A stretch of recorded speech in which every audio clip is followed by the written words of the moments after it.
بسم الله الرحمن الرحيم. الحمد لله رب العالمين،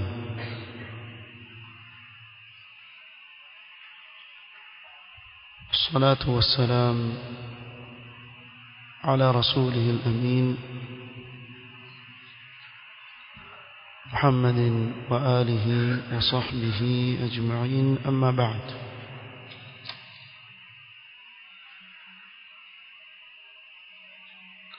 leo ikiwa ni tarehe 17 mwezi wa Jumada al-Ula mwaka 1440,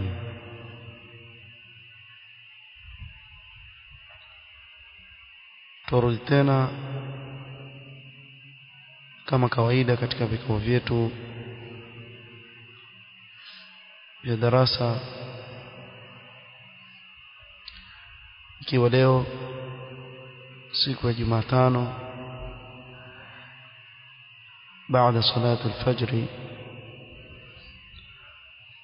tulikuwa tuendelea na risala sifatu az-zawjati as-salihah, sifa za mke mwema, mke ambaye sheria ya Uislamu imemzingatia kuwa ni mwema.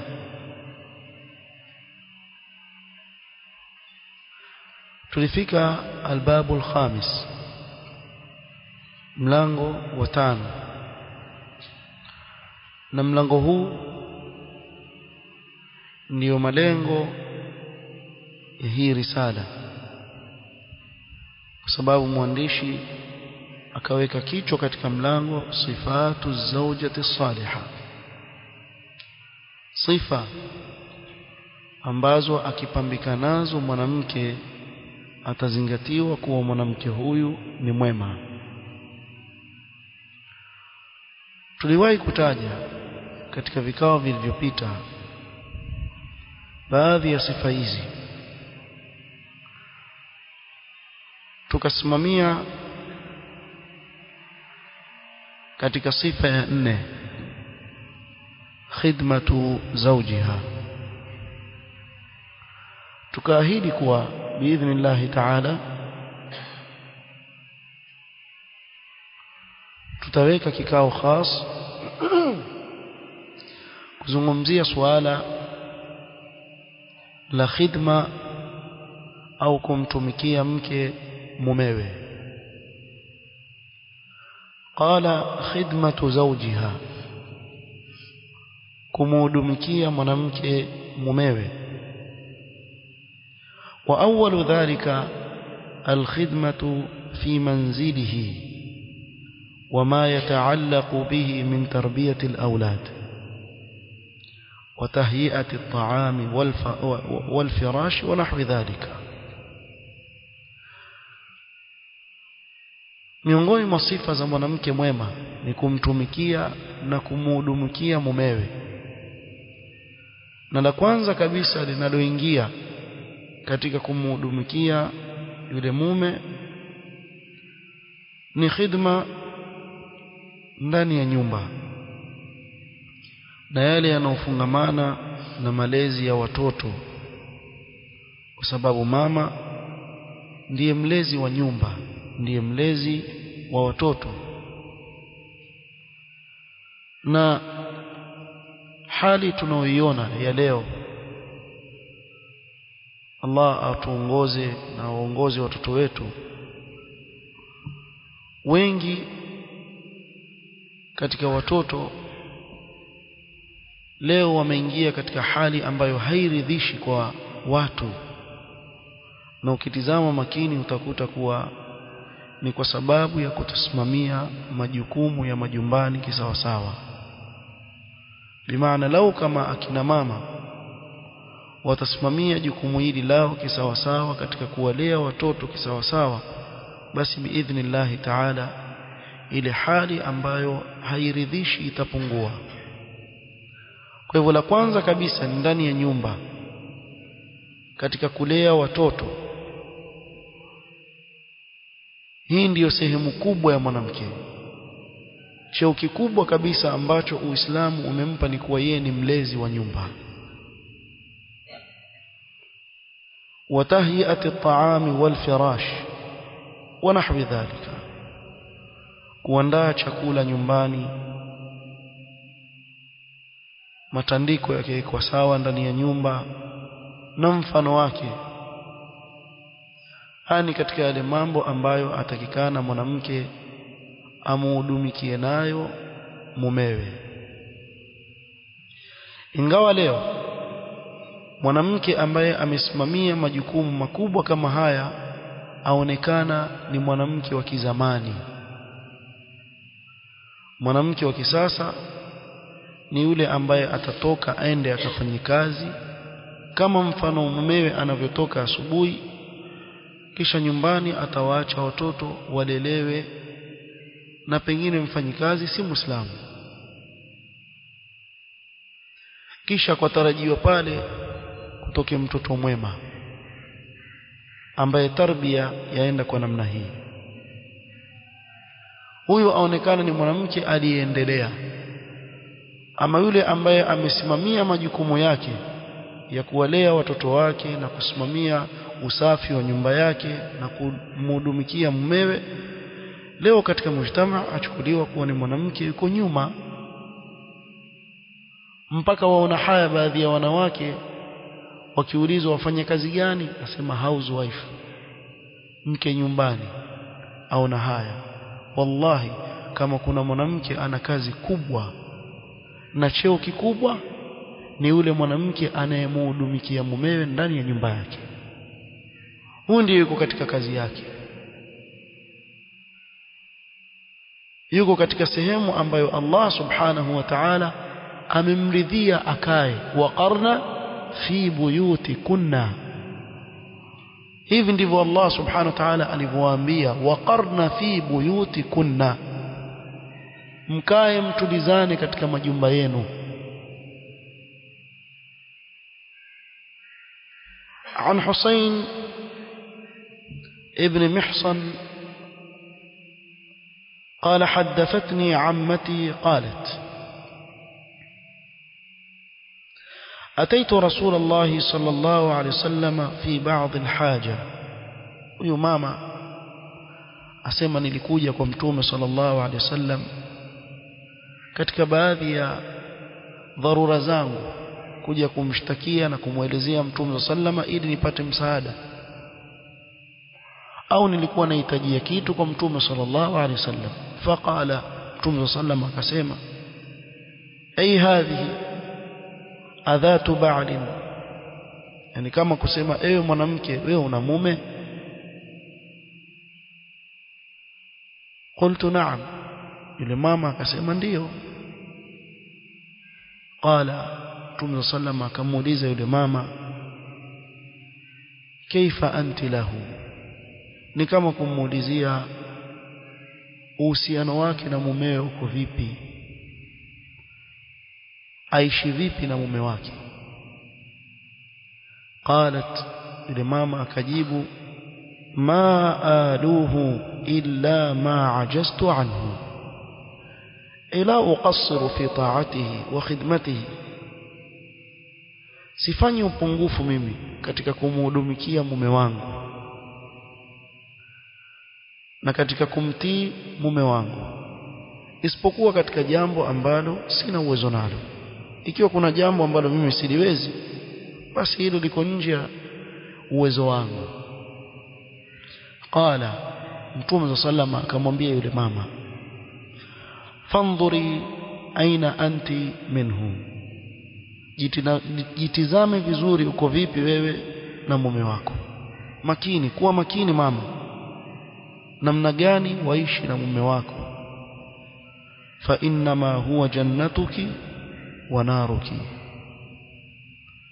huyo mumewe huyo ndio pepo yako, ndio moto wako. Bimaana mume wako mwanamke ndio sababu ya wewe kuingia peponi, au aweza kuwa sababu ya wewe kuingia motoni. Hivi kweli mtu akiambiwa maneno kama haya akajua kuwa huyu mtu huyu aliyesimama mbele yangu ndio sababu ya mimi ima kuingia peponi ama ndio sababu ya mimi kuingia motoni, ataamiliana naye vipi mtu kama yule? Bila shaka mwenye akili ataamiliana naye ili awe sababu ya yeye kuingia wapi? Peponi.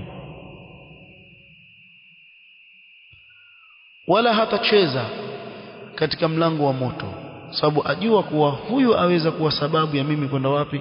Motoni. Sasa mwanamke, jitizame mwenyewe, uko vipi wewe? Waishi vipi wewe mwanamke na mumewe? Alaka yako na mumewe yamridhisha Allah subhanahu wa ta'ala? Je, kweli una sifa kama hii aliyokuwa nayo huyu mwanamke mpaka kusema ma aluhu illa ma ajastu anhu? Ukajaribu kwa kadri ya vile unavyoweza kumtii mume wako. Mtu aweza kusema lakini atiwe yeye tu na haki zetu. Je, mwanzo wewe jitizame zako kule mbele ya Allah subhanahu wa ta'ala. Kila mmoja atakuja kuulizwa mbele ya Allah kwa kile ambacho kilikuwa ni juu yake kukitekeleza hapa duniani. Kwa kabla wewe hujasema kuwa na mimi na haki zangu, ndiyo kuna haki lazima utekelezewe, lakini na ujitizame na wewe uko vipi. Isiwe nipe nikupe, la, mimi ni jukumu langu nitalitekeleza kwa kadri ya vile nitakavyoweza, na ajiri yako iko kwa Allah subhanahu wa ta'ala. وهذا مثال لخدمة أسماء بنت أبي بكر رضي الله عنهما لزوجها. tuchukulie mfano mwingine ili tuone masahaba walikuwa vipi na wanawake wa kisahaba walikuwa vipi katika kuwatumikia waume zao. Sababu iko fikra leo inayoenea kwa sio lazima kwa mwanamke kumtumikia mume wake.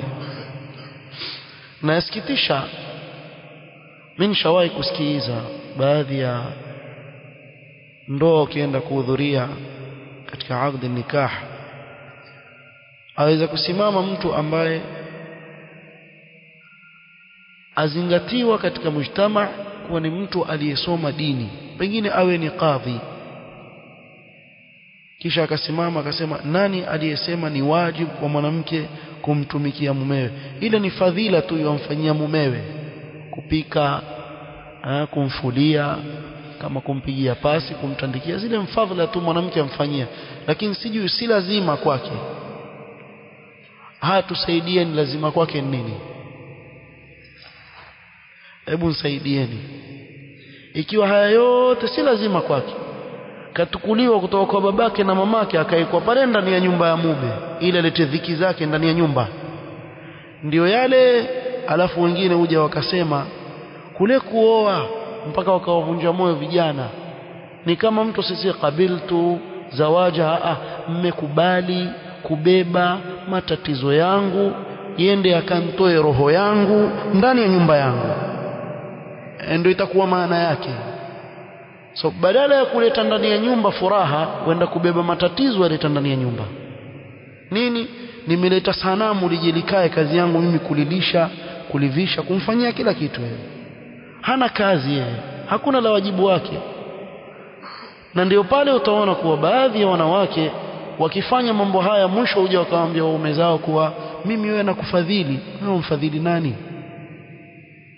Ni wajibu juu yako kumfanyia khidma mumewe. Asikudanganye mtu akakwambia ni fadhila wamfanyia mumewe. Na haya tuliyozungumzia huko mwanzo mengi sana. Kwa fikra kama hii ikawa yalishwa kwa wanawake, mpaka ukaona wewe, usishangae mwanamke siku moja kaamka asubuhi, mume wapi chai bwana? Kwani ni wajibu wangu mimi kutengeneza chai? Katengeze mwenyewe. Umefika pale wakati wa chakula cha mchana, nitaka chakula bwana. waambie kwani wajibu wangu kutengezea chakula wewe? Chukua makoronya nenda kapike na nini na kima afu ukale. Muonaje maisha hivi? Watu wataishi vipi katika hali kama hii? Kisha pakitokea suu utafahamu, nenda kule kajitetee kaseme kuwa lakini si wajibu wangu. Kisha uone huyo mume atakayekubakisha ndani ya nyumba yake katika hali kama hii. Hakuna mtu aweza kukubali kuishi. Asma binti Abi Bakar, wewe mwanamke wa leo, fanya ibada utakapozifanya wewe, huwezi kumfikia robo huyu mwanamke tunayemzungumzia hapa.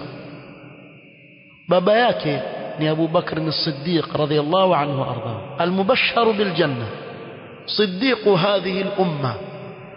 Sasa sijui babako ni nani?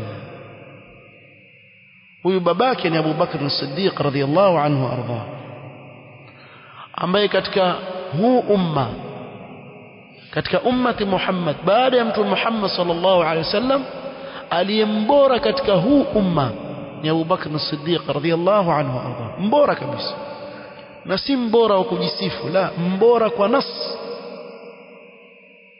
kwa maneno ya mtume sallallahu alaihi wasallam. asema Asma, tazawwajani az-Zubair وما له في الأرض من مال ولا مملوك ولا شيء غير ناضح وغير فرسه. أسمى أسماء ألني وميمي الزبير، هانا كتك هي أرضي مالي ولا متموى ولا هانا chochote، alikuwa maskini isipokuwa alikuwa na ngamia. Ngamia mwenyewe ni yule wa kubakia nyumbani pale, wamnywesha maji, wamlisha, mletecha kila kitu wamfanyia pale, na farasi wake ambaye ndio kutokea vita aenda naye farasi wake jihad fi sabilillah. Bas, au wanyama wawili ndio walionao nyumbani. fakuntu a'lifu farasahu واستقي الماء سوى استسقي واستقي الماء، nikawa namlisha farasi wake. Yani mimi kazi yangu kumlisha yule farasi, kama vile mwanamke leo sema mimi kazi yangu kupika chai, kuna wenzako walisha farasi. Nafikiri lile banda utolikaribia, namuogopa, atanifanyia hivi, hata niuma. Kuna wanawake walikuwa walisha farasi na kuwanywesha maji. wa akhrizu gharbahu, kuna chombo cha maji utengezwa kwa ngozi kile, kiriba kile, mimi ndio nilikuwa kipasuka na kishona. wa a'jinu, na mimi nilikuwa nikikanda unga kimtengezea mkate mume wangu jumbani. walam akun uhsinu akhbizu, na nilikuwa sijui mimi, au ukhbizu, walam akun uhsinu akhbizu, na nilikuwa sijui kupika vizuri ule mkate. wakana yakhbizu jaratun li min al-ansar wa kunna niswata sidqin, walikuwa kitusaidia katika kupika ule mkate wanawake wa Kiansar, na walikuwa ni wanawake wa kweli. وكنت أنقل النوى من أرض الزبير التي أقطعه رسول الله صلى الله عليه وسلم على رأسي وهي مني على ثلثي فرسخ. وكنت أنقل النوى، النوى نزل كونde za tende, zile kokwa za tende, na mpaka leo huku kwetu atufanye hivyo. Huwa mtu akishakula tende atupa ile tembe yake, lakini mpaka leo Hadhramut umeona kwa mabedui kule waweka zile konde, kisha huenda zikasagwa wakapewa chakula wanyama, hasa ngamia. Yasaidia sana kukithirisha maziwa yake, kwa hiyo fanywa ni chakula. Au pia husaidia katika kama mfano wa kahawa, utengezewa ikachanganywa na unga wa kahawa wa hakadha. Kwa hivyo walikuwa kibeba zile kokwa za tende zile kutoka katika ardhi ya Zubair ambayo amekatiwa na Mtume sallallahu alaihi wasallam juu ya kichwa changu, kama gunia zima alibeba juu ya kichwa. kisha kutembea mwendo wa takriban kilomita 4, takriban kilomita 4 akiwa amebeba juu ya kichwa chake zile kokwa za tende. Fajitu yawman wanawa ala ra'si, siku moja nimebeba zile kokwa za tende zikiwa kichwani. Falaqitu Rasulullah sallallahu alaihi wasallam wa ma'ahu nafarun min al-ansar, nikamkuta Mtume sallam akiwa na kikundi cha masahaba wake katika Ansar. Fada'ani, Mtume sallam akaniita, thumma qala ikh, na hii ni sauti ambayo huambiwa ngamia ili akae chini. Liyahmilani khalfahu, alikuwa ataka kunibeba mimi nyuma yule ngamia, ni naye Mtume sallam. Na Mtume sallam ni ma'mun, yani hakuwezi kushukiwa chochote kwa Mtume sallam, na huu ni dada yake Aisha radhiyallahu anha. Fastahiyaitu an asira ma'a ar-rijal, Asma asema nikaona haya kutembea pamoja na wanaume. Wa dhakartu az-Zubair wa ghayratahu wa kana aghyara an-nas, nikamkumbuka mume wangu Zubair na wivu wake, alikuwa ni katika watu wanawivu sana. Yani hii ni sifa nzuri kwa mwanamume kuwa na wivu na mkewe. Lakini leo subhanallah, eti mwanamume akiwa na wivu na mkeo aonekana kuwa ile ni sifa mbaya alionayo, bali watu wakamzungumza, mwanamume ana wivu kweli kweli, ile tabia mbovu sana. Hii ni sifa nzuri kwa mwanamume kuwa na wivu na mkeo. Sasa huyu Asma radhiallahu anha mpaka iwatambua ule wivu aliokuwa nao nani? Az-Zubair radhiallahu anhu. Fa'arafa Rasulullah sallallahu alayhi wasallam anni qad istahyaytu, Mtume sallallahu akajua kuwa mimi nimeona haya. Famadha, akaenda zake. Fajitu az-Zubair faqultu, nikaja kwa mume wangu Zubair nikamwambia, laqiyani Rasulullah sallallahu wa ala ra'si an-nawa معه نفر من أصحابه فأناخ لأركب فاستحييت منه وعرفت غيرتك. akamwambia nilikuwa nimebeba zile kokwa za tende, kakutwa na Mtume sallama nikiwa nimezibeba kichwani akiwa na masahaba wake, akamtuliza yule ngamia wake ili nipande, mimi nikaona haya, nikakumbuka wivu wako pia. Faqala, akasema Zubair, wallahi la hamluki nawa kana ashadda alayya min rukubiki ma'ahu, kule kubeba kokwa za tende kwako ilikuwa ni uzito kwangu mimi kuliko wewe kupanda na Mtume sallam. Mtume sallam mimi sina wasiwasi, ni Mtume sallallahu alaihi wasallam maasum, lakini nilikuwa naona vibaya sana wewe kutoka ndani ya nyumba kwenda kubeba zile kokwa za tende kurudi, na mimi siwezi kukusaidia katika hilo. Qalat, asema hatta arsala ilayya Abu Bakr ba'da dhalika bi khadimin yakfini siyasat al-farasi, mpaka akanitumilia baba yangu Abu Bakr radhiyallahu anhu mfanyakazi akanitosheleza siasa ya farasi, yani bimaana kumfuga yule farasi, kumlisha na mingineo. Fakaannama a'taqani, nikana kwamba ameniachilia huru, bimaana kama ambaye nilikuwa mtumwa akaniachilia huru. قال واختلف العلماء في حكم خدمة المرأة زوجها, ومختلفيان wanavyuoni katika hukumu ya mwanamke kumtumikia mumewe. Wacha tulimalizie hili swala kama tulivyoahidi kuwa litakuwa ni refu kiasi. فقال شيخ الإسلام ابن تيمية رحمه الله تعالى سمع: وتنازع العلماء هل عليها أن تخدمه في مثل فراش المنزل ومناولة الطعام والشراب والخبز والطحن والطعام لمماليكه وبهائمه مثل علف دابته ونحو ذلك. walivutana wanaovioni na kukhtalifiana, je, ni wajibu juu ya mwanamke kumfanyia khidma na kumtumikia mumewe, kama kwa mfano kutandika nyumba,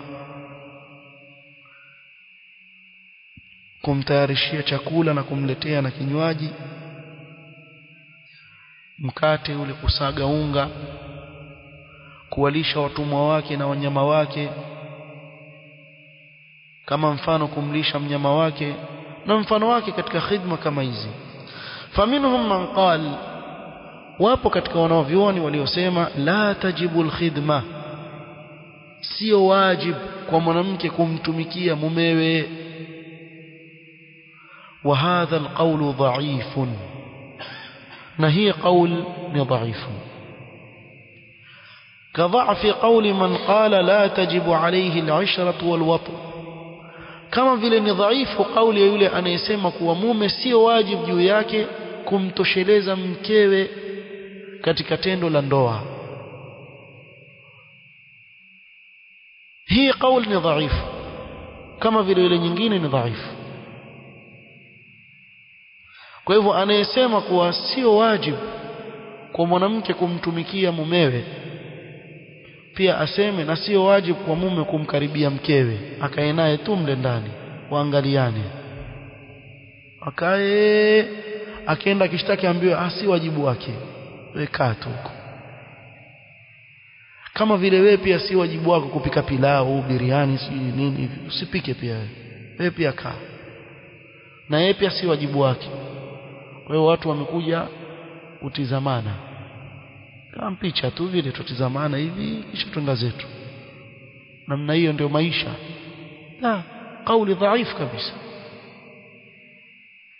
Waqila wa huwa sawab wujubu alkhidma, na pia wengine wakasema na ndio kauli iliyo sawa, wajibu wa mwanamke kumhudumikia mumewe. Fa inna az-zawja sayyiduha fi kitabillah, kwa sababu mume ni bwana wake katika kitabu cha Allah. Wa hiya aniyatun indahu bi sunnati rasulillah sallallahu alayhi wasallam, na mwanamke ni kama mfano wa mtumwa kwa mume kwa sunna ya mtume sallallahu alayhi wasallam. Katika khutba ya hajjatul wadaa mtume sallallahu akasema ala wastawsu bin nisa'i khaira fa innahunna awanin indakum, hao wanawake ni kama mfano wa watumwa wako chini yenu. Fashabbahahunna bidhalika, mtume sallallahu akawafananisha mfano huo. Kwa nini? liannahunna 'inda ar-rijali wa yatahakamuna fihinna, kwa sababu wanawake waishi chini ya wanaume na wanaume ndio wanaoamrisha na kuwakataza, na wao wako chini ya waume zao kuwasikiliza. wa 'ala al-'ani wal 'abdi al-khidmatu, na ni juu ya mtumwa siku zote kumtumikia yule bwana wake. walianna dhalika huwa al-ma'ruf, katika urfu hilo ndio jambo linalojulikana, katika urfu ndivyo ilivyo. Waqala, na akasema tena, fa inna qawla Allah ta'ala, qawli Allah subhanahu wa ta'ala, fas-salihatu qanitatun ay muti'atun lillahi ta'ala, wale wenye kumtii Allah subhanahu wa ta'ala, hafidhatun lilghaibi bima hafidha Allah ay muti'atun liazwajihinna hatta fil ghaib, wenye kuwatii waume zao hata kama hawapo waume zao. Asema yaqtadhi wujuba ta'atiha li zawjiha mutlaqan min khidmatin wa safarin ma'ahu tamkinin lahu wa ghairi dhalika. Hii aya yabeba ndani yake uwajibu wa mwanamke kumtii mumewe katika kila jambo, kumtumikia, ikiwa atataka kusafiri naye asafiri naye, ikiwa atamtaka mke wake awe atammakinisha mumewe na mengineo.